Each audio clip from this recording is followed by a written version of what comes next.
Hey Silophiles, Silo is back with season 2, and Juliette left one silo only to be trapped in another one. Just when I thought I was out, they pulled me back in.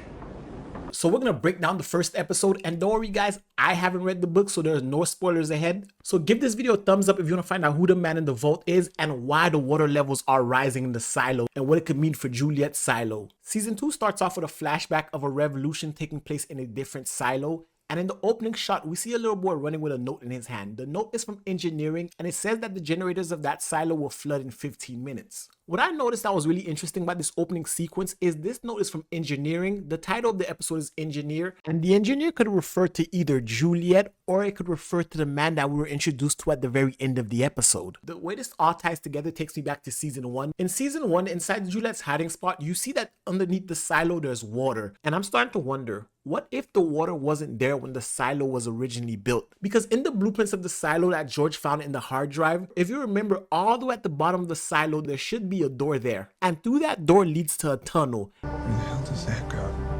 Juliette and George couldn't get to that door because it was underwater. But what if the water was never there? Because how would whoever created the silo even be able to build a door underwater in the first place? What I'm thinking is at one point you could have accessed the door, but through the years the water levels are rising to the point that the door became submerged, and it's going to keep rising, eventually overtaking the silo. Just like in the other silo, we see the water is slowly rising to the point now that the water is just a few floors away from Judicial. And that got me thinking, what if that starts to happen in Juliette's silo? We already see that the water levels are rising. What if eventually one day the same thing that took place in this silo is going to take place back in the original silo from season 1. But after the rebel sheriff gets the note, he decides now is the time to attack, and they attack. It's not lost on me that it's the sheriff leading the revolution. Back in season 1, it was both Sheriff Becker and Juliette, who was also a sheriff, that started uncovering the secrets behind the mystery of the silo. Which brings us back to the flashback of the revolution and what looks to be the lower levels of engineering and mechanical going all the way up to fight the people of the mids and the upper levels of silo. So again, it makes me think back to Juliette's silo. We already know that there's tension between Judicial and the lower levels, so this entire flashback could be a foreshadowing of things to come later on the season. Because if you saw the trailers for season 2, you see that the silo that Juliette comes from, there's a revolution happening, and the scary part about all of this is the rebels win. They open the door, go outside, and sadly all end up dying. And it's a bittersweet tragedy, kind of like how you forgot to hit the subscribe button, because they probably thought they were going to see a beautiful world outside, just like how whoever saw the footage on the hard drive wanted to go outside after they saw that beautiful landscape, not knowing that it's a digital creation, and by going outside, you're essentially dooming yourself to death. So the entire silo is wiped out, all except for one person. And guys, we're going to get into who I think that person is, and exactly who this Russell person that the rebels mentioned. We keep seeing his name throughout the silo, but we have to talk about Juliette because she was badass this episode. Juliette makes her way through the silo and sees nothing but dead bodies. What's ironic is you see the green freedom flag from the rebels, and the way that their bodies look decomposed, it looks like they've been dead for years. Juliette makes her way into the silo. As soon as she gets into the silo, she has to go and decontaminate her suit. And Juliette is way smarter than me, because I would have just took the suit off, but she went and got it decontaminated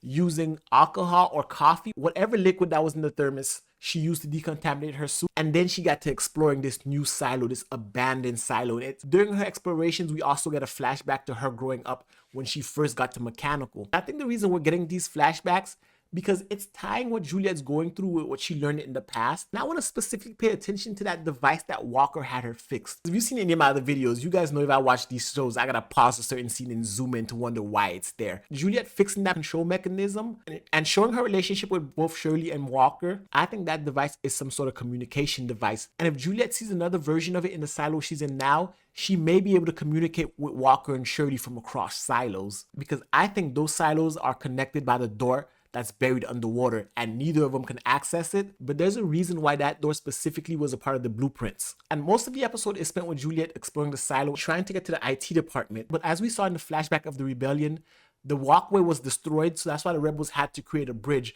But if you guys notice, the rebels created the bridge and they won, but the bridge wasn't there by the time Juliette got there. That means somebody moved it. And even when Juliette made the rope and tried to swing across, almost right before she fell to what I thought was going to be her death, But luckily for her, this silo was flooded and she survived, which does add to the theory that the water levels are rising, because when the rebels did their revolution, the water was at the generator. By the time Juliette fell in the water, we see that she didn't fall far. It looks like the water rose all the way up to the point where it's about a few floors away from judicial and IT, showing that it's rising through the lower levels. It rose through the mids, and now it's in the uppers. When Juliette makes it back up there, she notices that her ropes look cut. To this point, she doesn't know that anybody's there with her, but we as the audience, we're starting to see that something's not right. We keep hearing a noise, and we were right. There was somebody in there, because when she makes it across, at first she doesn't find anybody, but she does find the bridge that the rebels made.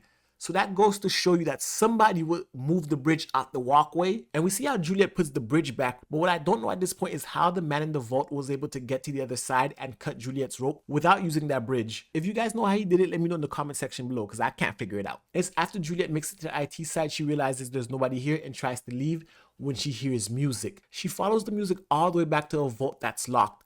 The vault has a keypad. Guys, remember the key card and key that Juliette found on the fan that was making all that noise earlier in the episode?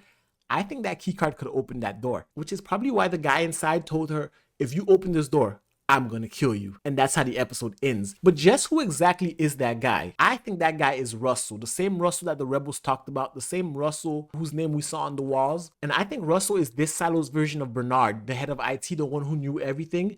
And when he kept telling people, don't go outside, you will die, no one wanted to believe him. So he locked himself inside that vault so they couldn't get to him when they was causing their rebellion. What if the same thing happened in this silo that happened in Juliette's silo? Someone found a hard drive, they found the footage, and that footage started a revolution. Because in season 1, both Holston and Juliette were sheriff, and they both saw the footage and wanted to go outside after seeing it. So it makes sense that this silo's sheriff also saw the footage and wanted to go outside, and Russell, aka Bernard, was telling him, no, you don't understand. Once he started telling people about it, they wanted to see. They stopped believing in the screens in the cafeterias. And we saw that because someone graffitied the word lie across the monitor. This silo ended up believing the sheriff and rose against them. But unlike Russell, Bernard was able to get rid of Juliette before she started a full-scale invasion, which could be the one thing that may save Juliette's silo.